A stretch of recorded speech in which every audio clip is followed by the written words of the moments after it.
Kami percaya kebenaran-Mu adalah kekuatan yang akan menembus semua keadaan hati dan keadaan pikiran. Jadi kami berdoa agar kekuatan itu termanifestasi Tuhan dalam ibadah kami pada siang hari ini. Urapi Tuhan hamba-hamba-Mu yang akan menyampaikan kebenaran-Mu. Urapi mereka dengan kuat kuasa ya Tuhan. Engkau mengatur segala sesuatunya, biar Tuhan apa yang Engkau impartasikan dalam kehidupan mereka, dalam merenungkan kebenaran firman-Mu itu dilepaskan dengan baik ya Tuhan, dilepaskan dengan tuntunan Tuhan di dalam nama Tuhan Yesus Kristus.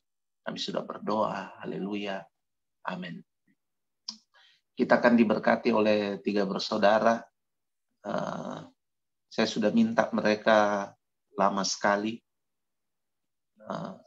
mungkin 1 bulan ya, hampir 1 bulan sebelum hari ini gitu. Jadi Rehan, Rafael, Kesia, saya senang sekali kalian bisa. Saya berdoa agar semua yang kalian renungkan, kalian lepaskan dengan hikmat Tuhan, dengan pengurapan Roh Kudus, dengan tuntunan Tuhan. Satu hal tentang menyampaikan firman Tuhan, bahwa setiap kali menyampaikan firman Tuhan, atau setiap kali kita mendengarkan firman Tuhan, ini bukan soal diri kita. Ini bukan soal diri kita. Saya sebenarnya saya ingin setiap kali kalian hafruta mestinya itu menjadi semangat yang harus kalian tangkap, bahwa firman Tuhan itu adalah firman Tuhan. Jadi ini bukan soal bagaimana saya mempresentasikannya, walaupun itu penting. Bagaimana saya mendengarnya, bagaimana sikap saya, sikap tubuh, sikap hati saya dalam mendengarnya, begitu.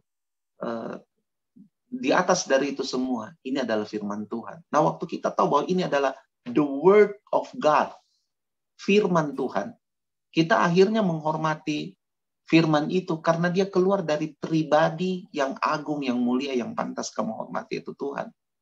Jadi kita sudah tidak lihat soal siapa dan apa, tapi kita melihat maksudnya siapa dan apa dalam dimensi yang kelihatan, tapi kita melihat apa yang dibalik. Saya saja saudara, nih, ini buktinya ini. Manakah? Bagaimana mau lihat ini? Saya saja ini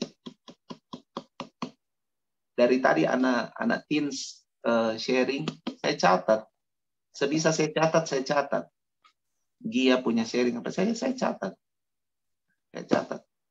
Karena sikap saya dalam menerima firman Tuhan itu menjadi hal yang mendukung buat apa saja yang Tuhan bermaksud lepaskan pada hari itu bisa menjadi sesuatu yang bukan saja sekedar saya terima, tapi kemudian memperlengkapi hidup saya. So, sekali lagi, saya pribadi mau bilang senang kalian bisa menyanggupi hal ini.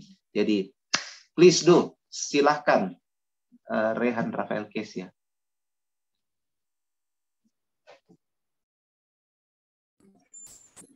Ya, shalom semuanya. Terima kasih juga kita dikasih kesempatan untuk share. Kita mau share itu soal hidup menurut Roh. Ayatnya itu kita ambil di Galatia 5 ayat 16 sampai 26. Di sini Paulus bilang itu soal hiduplah oleh Roh, maka kamu tidak akan menuruti keinginan daging, sebab keinginan daging berlawanan dengan keinginan Roh, dan keinginan Roh berlawanan dengan keinginan daging. Karena keduanya bertentangan, sehingga kamu setiap kali tidak melakukan apa yang kamu kehendaki. Jadi pertama yang harus kita tahu seperti apa itu keinginan Roh, keinginan daging. Keinginan daging itu kan yang kita tahu ada dijelaskan di bawahnya semua itu yang dari ayat 19 sampai 21. Juga ada jelas tahu di ayat yang sering Pak Pican bahas dulu sama kita itu di 1 Yohanes 2 ayat apa tadi? Yohanes 2 ayat ayat 12 sampai 17. Situ dikatakan yang soal keinginan mata, keinginan daging, dan kelakuan hidup. Dan soal keinginan daging ini sedang menuju ke kebinasaan begitu. Dikatakan di 1 Yohanes itu bilang dunia sedang binasa dengan keinginan-keinginannya. Nah, jadi itu keinginan daging. Terus kalau soal keinginan roh, yaitu yang jelas kita tahu adalah melakukan kehendak-kehendak Bapa itu. Terus soal roh sendiri tuh banyak dijelaskan di Yohanes, khususnya soal penghibur di Yohanes 14 dan 16 di situ. Jadi apa namanya? Yang di sini dikatakan Yesus menyajikan penghibur, dan soal yang saat Yesus naik ke surga itu Roh Kudus turun. Dikatakan di Yohanes 14 ayat 26 di sini, tapi penghibur yaitu Roh Kudus akan diutus Bapa dalam namaku. Dialah yang akan mengajarkan segala sesuatu kepadamu dan mengingatkan kamu akan semua yang telah kukatakan kepadamu. Jadi pekerjaan Roh Kudus itu mengingatkan kita kepada mengingatkan kita akan firman Tuhan begitu. Jadi banyak sekali sebenarnya Roh Kudus buat dalam kehidupan kita, karena kita kan sudah tidak hidup lagi sama dalam zamannya Yesus Kristus yang dia pergi mengajar. Jadi otomatis kita tidak bisa lihat pengajarannya Yesus Kristus secara langsung. Jadi Roh Kudus yang mengkoneksikan kita ke Yesus Kristus begitu. Terus yang kita juga bagi belakangan ini bahas sama-sama dengan teman-teman di YouTube juga di Hakuta itu soal kehidupan oleh Roh. Di ayatnya di Roma 8 ayat 1 sampai 17 di situ. Tapi yang saya membahas di situ soal di dalam Roh itu tidak ada penghukuman begitu, tidak berlaku hukum dosa dan hukum maut, karena di ayat satunya itu dikatakan demikianlah sekarang tidak ada penghukuman bagi mereka yang ada di dalam Kristus Yesus. Ayat 2, Roh yang memberi hidup telah memerdekakan kamu dalam Kristus dari hukum dosa dan hukum maut. Jadi kalau kita berada dalam Roh Kudus begitu, kita hidup dalam Roh, otomatis kedagingannya kita dikalahkan begitu, seperti yang dikatakan dikatakan di ayat 13 ini yang di Roma. Sebab jika kamu hidup menurut daging, kamu akan mati. Tapi jika oleh Roh, kamu mematikan perbuatan-perbuatan tubuhmu, kamu akan hidup. Jadi kalau kita hidup oleh Roh begitu, otomatis kita punya kita bisa melihat begitu dalam kehidupan kita sehari-hari, mana yang berasal dari Roh, mana yang berasal dari dunia begitu. Karena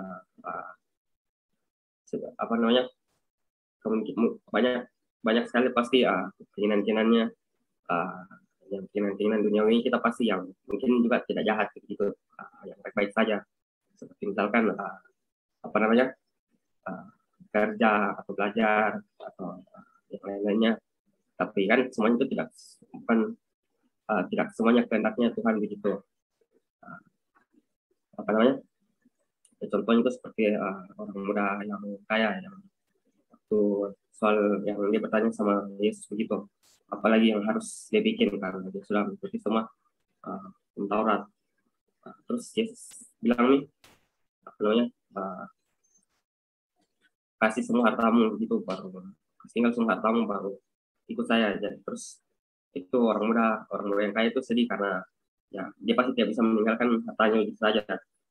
Ya itu nih sama juga kalau kita hidup dalam Roh, otomatis kita tidak akan terpaku dalam hal-hal yang duniawi begitu. Tapi kita melihat bagaimana selalu pernyataan Tuhan dalam kitab melalui Roh Kudus begitu. Terus kalau kita sudah hidup oleh Roh, di Galatia 5 ayat 25 itu dikatakan, jika kita hidup oleh Roh, baiklah hidup kita juga dipimpin oleh Roh. Dan itu apa namanya? Otomatis kalau kita menghidupi Roh Kudus begitu, kita juga harus memberi diri untuk dipimpin sama Roh Kudus gitu. Sekian saya mungkin hal bisa tambahkan. Ya.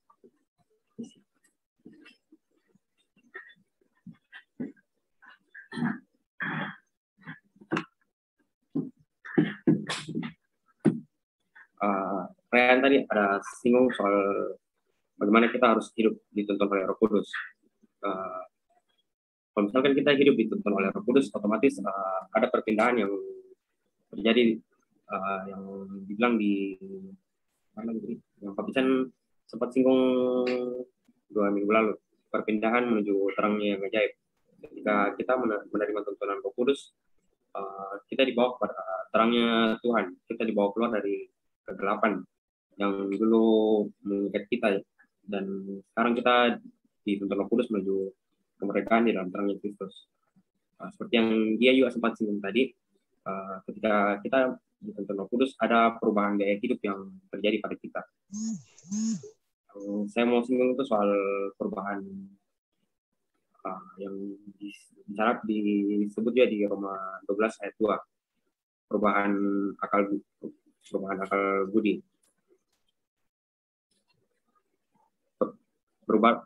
Pembaharuan akal budi.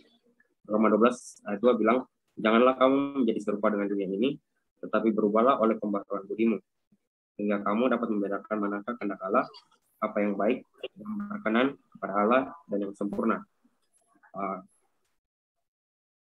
Pembaharuan ini terjadi ketika kita dituntun Roh Kudus dengan cara yang dibilang yang Paulus sampaikan di Efesus.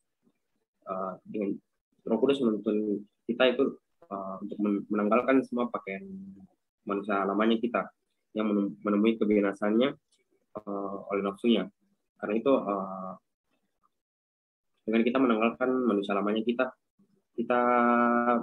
menerima pembaruan dalam roh dan pikiran kita. Dibilang di Efesus 4 ayat 23. Kenapa pembaruan akal budi itu penting? Dibilang tadi di Roma 12 ayat 1. Roma 12 ayat 2.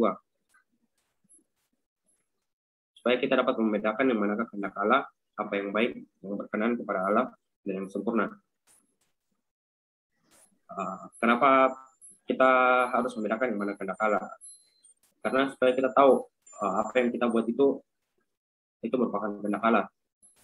Yang Yesus bilang sendiri itu menyelesaikan kehendak Allah itu adalah makanannya kita. Yaitu yang saya rasa juga seperti yang Paulus alami sebelum Paulus mengalami perjumpaan dengan Tuhan. Paulus itu seorang penganiaya jemaat, orang yang mengejar orang yang percaya Kristus, yang menganiaya orang-orang percaya Kristus. Tetapi sesudah menerima perjumpaan dengan Tuhan, Paulus berubah. Paulus melihat bahwa apa yang dilakukan Paulus selama ini salah. Apa yang Paulus percayai prinsip-prinsip Paulus yang dia pegang dari dulu itu semuanya adalah kesia-siaan karena pengenalan akan Kristus. Ya, karena itu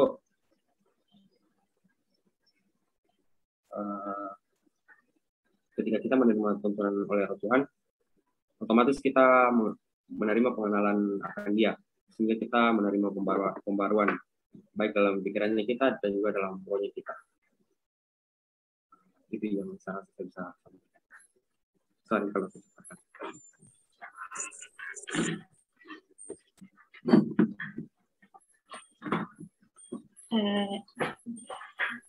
Jadi dari yang Kokorehan bahas tadi itu tentang kita yang dimerdekakan oleh Roh, itu seperti yang Koko Fal lanjutkan itu menandakan perpindahannya kita dari manusia lamanya kita ke kehidupan yang baru, seperti kehidupan yang baru. Jadi kayak kita ini sudah dimerdekakan begitu.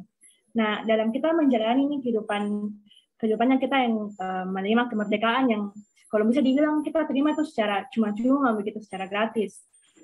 Kita harus kembali lagi ke Galatia 5 ayat 13, yaitu untuk jangan kita gunakan kemerdekaannya kita, untuk kita harus gunakan kemerdekaannya kita untuk melayani satu sama lain di dalam kasih. Begitu. Kita harus mempergunakan kemerdekaannya kita ini untuk melayani satu sama lain di dalam kasih. Karena kalau kita tidak melayani satu sama lain di dalam kasih, kita akan jadi seperti yang ini nih di Galatia 5 ayat 15, yang dia bilang kita akan saling menggigit dan saling menelan. Saling menggigit dan saling menelan itu perilaku binatang liar. Yang kemarin saya dapat ini ayat di 2 Petrus 2 ayat 12, dia bilang sama seperti hewan yang tidak berakal, sama dengan binatang yang hanya dilahirkan untuk ditangkap dan dimusnahkan. Mereka menghujat apa yang tidak mereka ketahui, sehingga oleh perbuatan mereka yang jahat, mereka sendiri akan binasa seperti binatang yang liar. Jadi, supaya kita ini tidak menjadi sama seperti binatang liar, kita harus kembali lagi di awal. Seperti bagaimana kalau kita baca kembali di kitab Kejadian, kalau misalkan adik-adik sering membaca begitu kitab-kitab Kejadian, pada saat waktu penciptaan, kita ini diciptakan sebagai manusia yang Tuhan sendiri sudah bilang, mari kita jadikan mereka ini seturut dan segambar dengan kita begitu. Jadi sementara hewan itu diciptakan, kalau misalkan kita kembali ke penciptaan, dibilang untuk dikuasai oleh manusia. Jadi jangan kita mau menghidupi kemerdekaan yang sudah kita terima secara cuma-cuma ini hanya untuk menjadikan dirinya kita kembali untuk meniadakan kayak keserupaan dengan Allah gitu. Padahal itu nih kodrat ilahinya manusia yang diberikan oleh Tuhan toh. Jangan kita meniadakan keserupaan dengan Tuhan, melainkan menjadi binatang liar.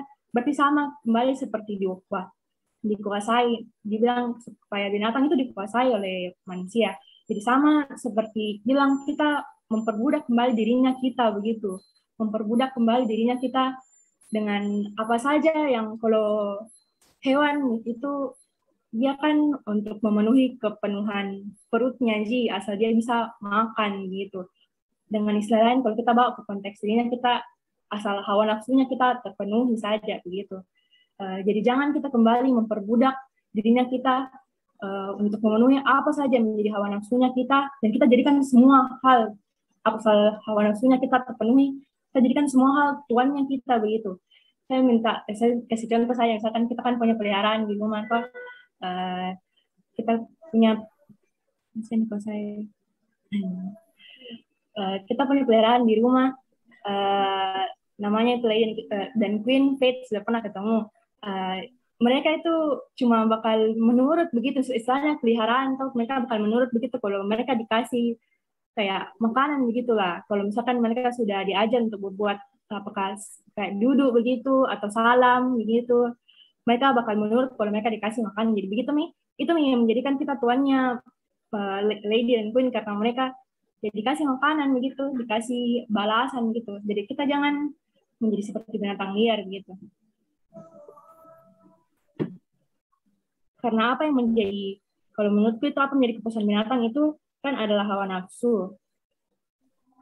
Jadi kalau menjadi sama seperti binatang itu sama seperti kita menjadi manusia yang bebal begitu. Yang kalau yang bebal itu artinya kayak kita hidup kembali lagi seperti yang Kak bilang, kembali ke manusia lamanya kita. Yang kita sebenarnya tahu kebenaran, tapi kita tidak lakukan. Kembali lagi sama seperti kisahnya Bileam yang Mama Luna minggu kemarin khotbahkan. Karena binatang ini haus dan lapar akan kedagingan. Tetapi kita yang sudah dimerdekakan dalam roh harusnya hidup seperti Kristus yang lapar, yang selalu haus dan lapar akan firman Allah dan selalu haus dan lapar untuk melakukan kehendak Bapa. Jadi selain itu sebagai orang yang merdeka kita tidak boleh bebal, tapi kita harus seperti yang di Galatia 5 ayat 22 ini kita harus berbuah di dalam roh, yaitu menghasilkan buah kasih.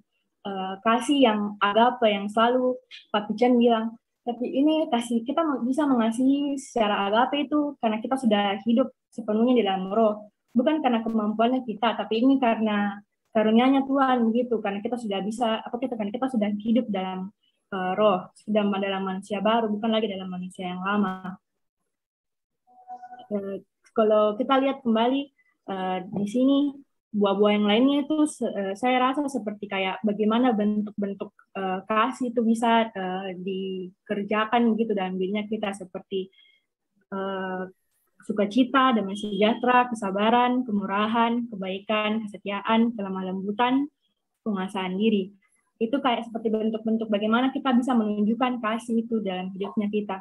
Jadi kalau kita lihat dalam kasih ini tidak ada nilai kecemburuan dan keegoisan, karena dalam kasih kita pasti sadar bahwa oh ini kita semua di antara manusia ini, kita ini semua anggota tubuh Kristus yang kita ini melakukan kehendak Tuhan gitu, sesuai dengan apa yang Tuhan, maksudnya karunia-karunia yang masing-masing Tuhan berikan ke kita.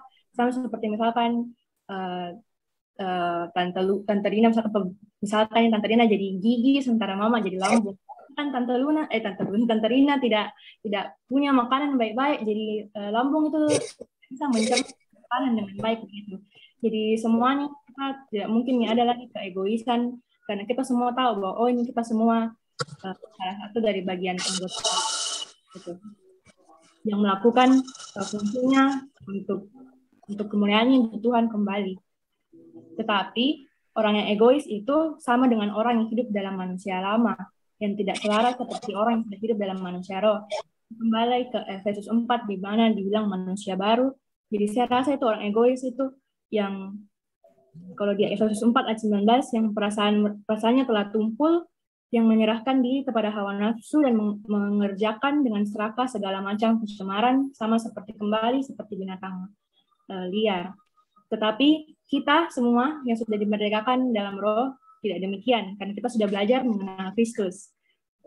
Kita sudah belajar mendengar tentang Dia dan menerima pengajaran di dalam Dia menurut kebenaran yang nyata dalam Yesus, yaitu bahwa kita berhubung dengan kehidupan yang dulu harus menanggalkan manusia lama yang menemui kebinasaannya oleh nafsunya yang menyesatkan, supaya kembali lagi kita akan selalu dibaharui di dalam roh dan pikiran dan mengenakan manusia baru yang telah diciptakan menurut kehendak Allah di dalam kebenaran dan kekudusan yang sesungguhnya.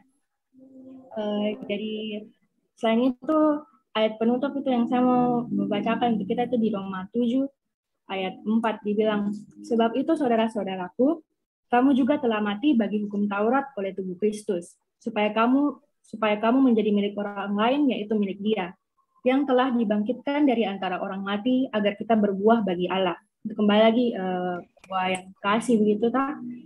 Sebab waktu kita masih hidup di dalam daging, hawa nafsu dosa yang dirangsang oleh hukum Taurat bekerja di dalam kita, agar kita berbuah bagi maut, yaitu kebinasaan. Nanti kita menuju kebinasaan.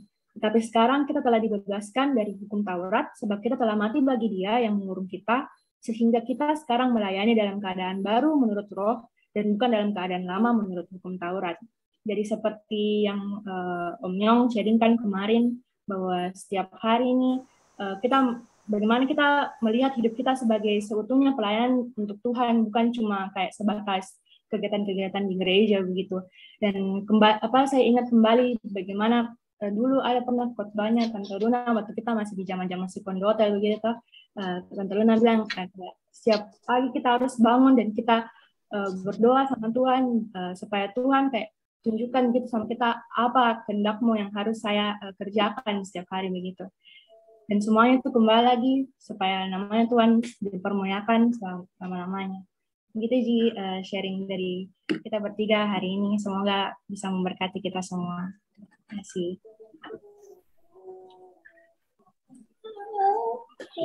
Thank you.